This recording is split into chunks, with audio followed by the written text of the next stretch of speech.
Қайырлы күн. Менің каналыма қош келдіңіздер.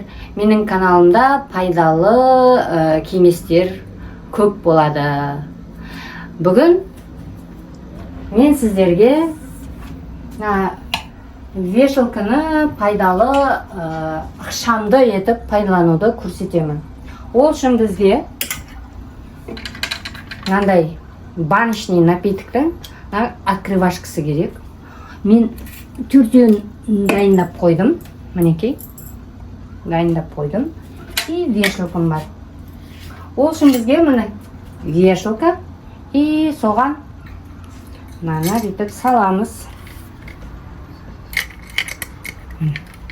Сол кезде мынаған да киім ілсеңіздер пайдалы жаңағы ықшамды орынды көп алмайды. Мінекей. Менің каналымдағы пайдалы кеңестер ұнаса лайк басып, пікір қалдырып, и каналыма тіркелуді ұмытпаңыздар.